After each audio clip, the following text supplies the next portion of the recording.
Chaque désir, chaque émotion est un émetteur de carbone. C'est le plus grand contributeur au changement climatique, la population. Mais la population est un désir. La fille veut le garçon veut la fille, puis les deux veulent des enfants. Et si les deux ne veulent pas d'enfants, alors les belles-mères en veulent. Si les belles-mères ne veulent pas d'enfants, alors les voisins en veulent. Et les prêtres en veulent. Et les leaders religieux disent, si vous ne faites pas d'enfants, alors l'autre côté dominera. Donc vous augmentez votre population. Et la population est le plus grand contributeur à la crise climatique. Tout ce que vous voulez, il vous faut de l'énergie, d'accord? Et l'énergie, c'est le carbone. Les enfants sont du carbone. L'énergie est du carbone. La nourriture est du carbone. C'est un problème de civilisation. C'est un problème spirituel. Je l'appelle un problème spirituel, parce que nos cœurs doivent être changés pour aborder ce problème. Quand je ne sais pas qui je suis, et donc je ne sais pas ce que je veux réellement, je vais me précipiter vers chaque objet que je peux toucher. Ça s'appelle désir aveugle, et c'est la crise du carbone. Chaque désir, chaque émotion est un émetteur de carbone, le plus grand contributeur au changement climatique. D'accord, dis-moi. Devine. Nous, humains, Alors, population très élaborée. population. C'est le plus grand contributeur au changement climatique, la population. Mais la population, c'est le désir.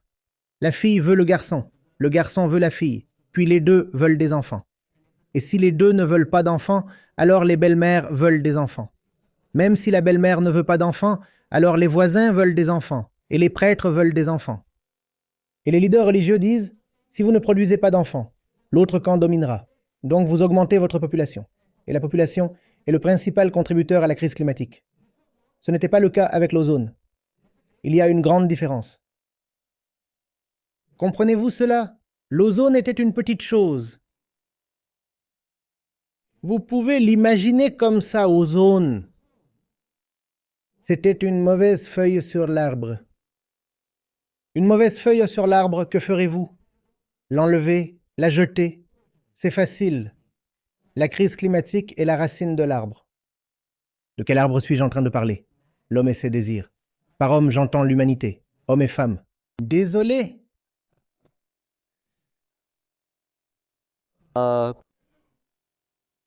Attendez. Avez-vous vu cela? Enlever une mauvaise feuille était acceptable, sans démanteler toute la structure de notre vie, nos institutions, nos familles, nos concepts de bonheur et de réussite. C'était facile. Il suffisait de retirer une feuille, et vous aviez résolu le problème de l'ozone. Mais quand il s'agit de la crise climatique, vous devez déraciner l'arbre entier. Et nous ne sommes pas d'accord avec cela parce que nous aimons notre style de vie. Nous voulons voler. Nous voulons avoir des bébés. Cela, le concept même du bonheur est que si vous consommez plus, vous serez heureux. Si au lieu d'un 2 roues, vous avez une voiture, vous êtes considéré comme ayant réussi. D'accord? Donc tout. La philosophie la plus profonde qu'une personne porte en elle, c'est le changement climatique. Maintenant, pour résoudre la crise climatique, vous devrez presque substituer l'ADN de l'homme. La façon dont nous pensons, la façon dont sont nos relations, la manière dont nous définissons la bonne vie, tout cela doit être changé. Et nous ne sommes pas prêts. Nous ne sommes tout simplement pas prêts. Vous savez, l'investissement total nécessaire pour faire face à la menace de l'ozone était de seulement quelques milliards de dollars, répartis sur plusieurs décennies. Maintenant, comparez. Cela, en fait, vous révélera toute la chose, parce que les chiffres. Quelques milliards de dollars étalés sur plusieurs décennies. La crise climatique à résoudre nécessite 4 500 milliards de dollars par an, un tel montant. Nous ne voulons pas investir autant d'argent parce que c'est notre argent, n'est-ce pas? Et nous préférerions le dépenser pour nos envies. Pourquoi devrais-je dépenser de l'argent pour lutter contre la crise climatique? 4 500 milliards de dollars par an sont nécessaires pour faire face à la crise climatique.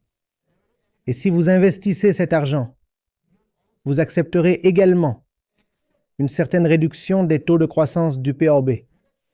Vous devez être prêt pour cela. Nous ne sommes pas prêts pour ça. Vous comprenez? Oui, monsieur. Cela ne signifie pas que vous devez avoir peur de ce grand nombre. 4,5 trillions de dollars. D'où allons-nous les trouver? En fait, le PIB entier de l'Inde n'est que de 4 trillions de dollars. D'où viendront Les 4500 milliards de dollars mondiaux, pas une tâche ardue. Pour mettre les choses en perspective, 7000 milliards de dollars de subventions sont accordés aux entreprises de combustibles fossiles par les gouvernements du monde. Nous subventionnons notre propre poison. Et nous disons que nous n'avons pas 4000 milliards de dollars pour l'action climatique. Nous n'avons pas 4000 milliards de dollars pour les médicaments. Mais nous avons 7000 milliards de dollars pour notre poison. Raison. Désir. Le carburant est bon. Le carburant est de l'énergie. Et l'énergie satisfait le désir.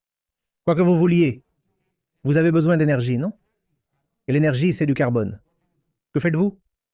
Les enfants sont du carbone. L'énergie est du carbone. La nourriture est du carbone.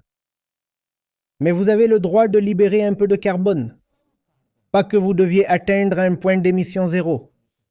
Vous avez le droit de libérer un peu de carbone. L'Indien moyen, vous savez, émet encore un niveau soutenable de carbone.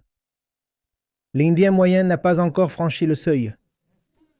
Donc, vous pouvez vivre tranquillement et même émettre du carbone si vous n'êtes pas complètement fou. Mais si vous regardez l'Américain moyen, 14 tonnes, Indien moyen, 2 tonnes, Chinois moyen, 8 tonnes. Maintenant, c'est là que se trouve la folie. Vous et moi seraient debout à, genre, 2 ou 3 ou quelque chose. En fait, étant donné que je n'ai pas d'enfant et que je n'aurai jamais d'enfant, ma contribution à long terme serait bien inférieure à 2 tonnes, probablement même en dessous d'1 tonne par an.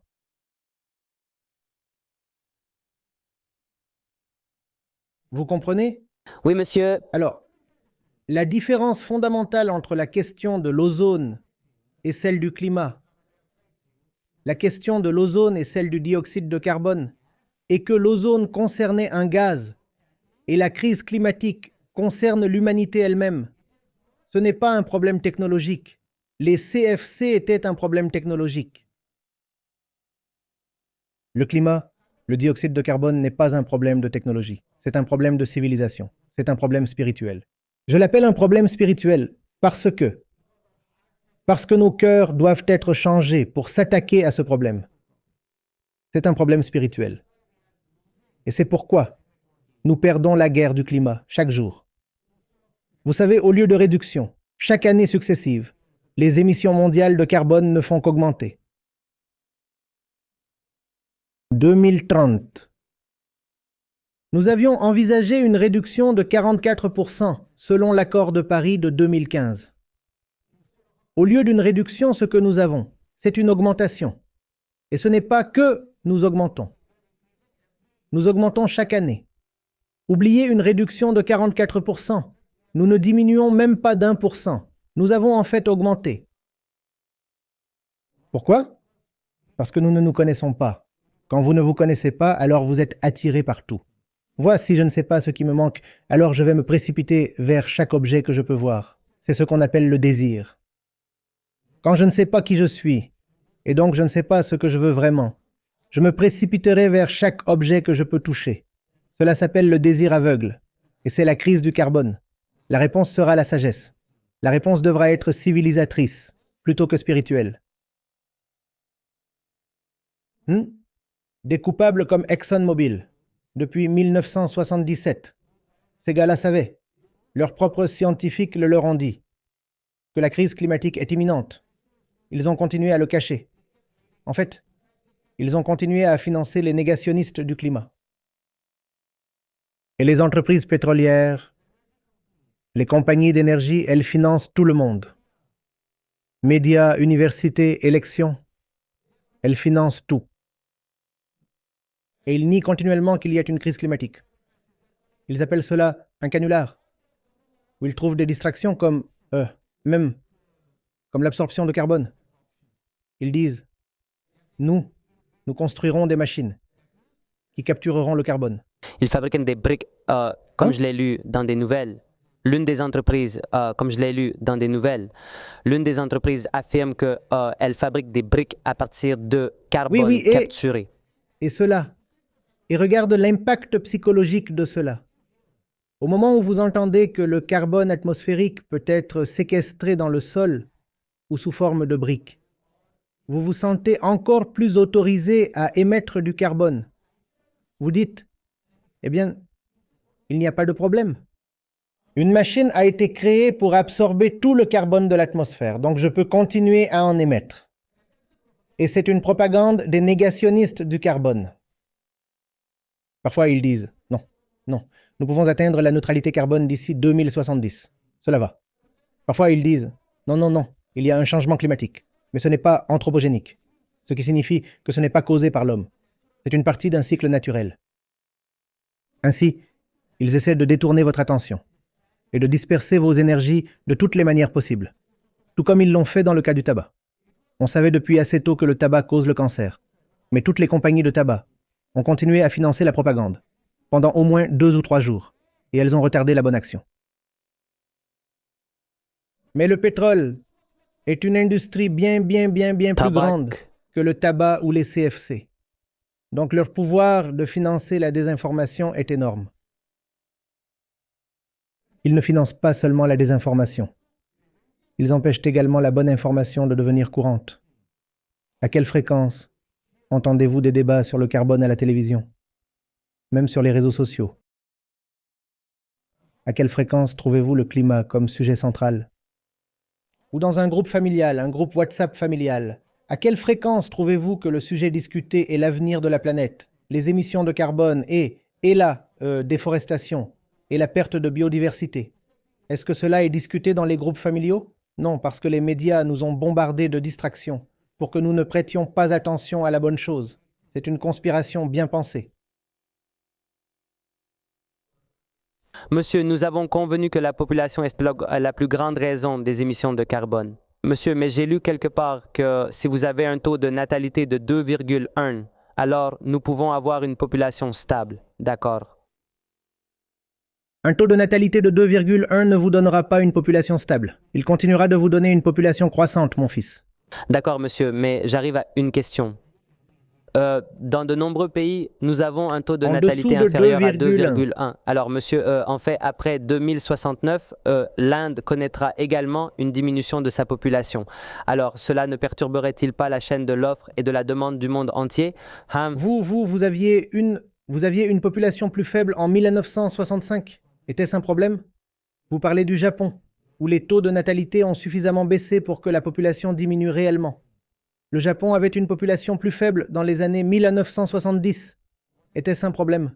Comment le niveau actuel de la population est-il devenu une référence sacrée? Pourquoi le niveau actuel de la population doit-il être maintenu? Comment est-ce un épouvantail? Et tout le monde dit que la population va baisser. Laissez-la baisser. Quel est le problème? Donc l'offre et la demande, ça va perturber dans le monde entier? Offre et demande de quoi? Quand il n'y a pas d'être humain pour consommer les ressources, il n'y a pas, il ne le demande même pas. S'il ne le demande pas, de l'autre côté, il n'y a personne pour le fournir. Zéro rencontre zéro. Quel est le problème? Ce n'est pas seulement que le consommateur a diminué, même le producteur a diminué. Quel est le problème?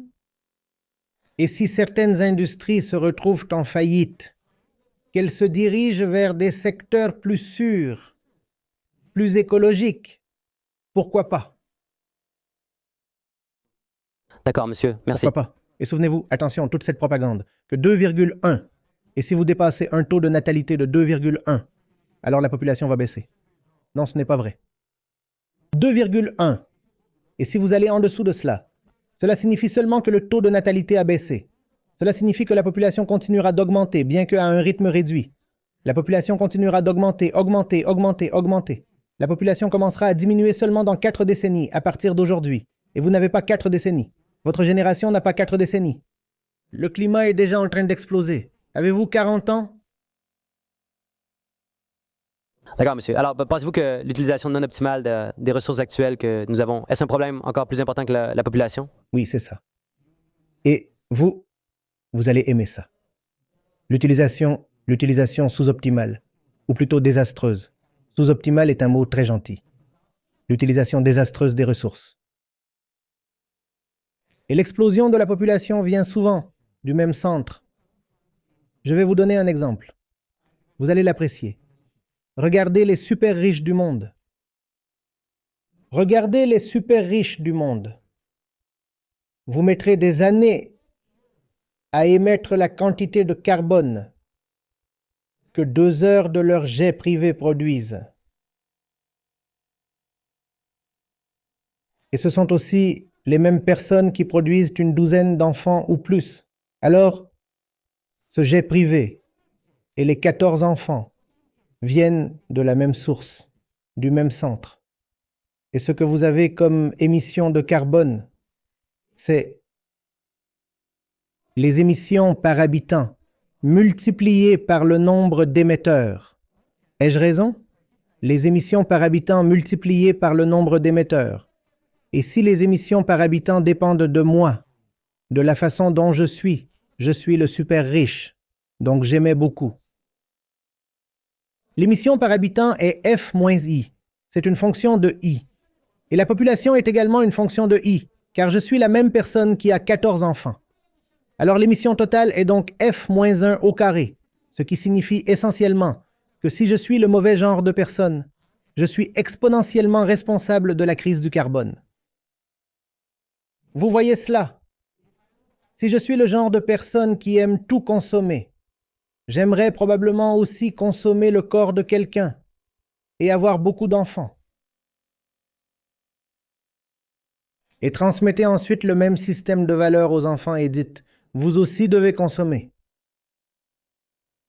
Si je suis un consommateur, si je n'ai pas la paix intérieure, si je ne sais pas ce qu'est la vie, si je ne peux pas être bien avec moi-même dans ma solitude, n'est-ce pas? Alors je ferai ces deux choses-là. Pas nécessairement, mais il y a des preuves que cela se passe. Tout d'abord, je vais me gaver d'objets matériels et je voudrais aussi avoir autant d'enfants que possible. Les deux viennent du même centre, mais pas nécessairement. Nous avons beaucoup de preuves que lorsqu'une société devient prospère, le taux de natalité diminue. Les femmes refusent souvent. Nous ne voulons pas beaucoup d'enfants. Nous voulons une meilleure qualité de vie, plutôt. Mais vous devez comprendre. C'est l'intérieur de l'être humain. Insatisfait de lui-même, ne sachant pas quelle direction prendre, qui décide de consommer sans fin parce qu'il ne peut rien faire d'autre. Vous êtes insatisfait de votre travail, totalement insatisfait de votre travail. 5 jours, ça a été un boulot épuisant pour l'âme. 2 jours de week-end, vous allez faire des folies au centre commercial. Vous dites, ces 2 jours, je vais me venger. Parce que même si ce travail épuise l'âme, il me paie quand même généreusement. Alors, que faire de cet argent? Allez et faites exploser ça au centre commercial. Comprenez-vous d'où vient cette consommation sauvage? Quand vous avez une mauvaise vie, quand vous avez intérieurement une mauvaise vie, alors extérieurement, vous voulez consommer de plus en plus. Avez-vous remarqué que lorsque vous êtes anxieux ou déprimé, parfois vous voulez beaucoup manger? Oui, et c'est du carbone. Au lieu de s'attaquer à la véritable raison de votre dépression, vous avez décidé de manger, magasiner, voyager ou parler sans fin au téléphone.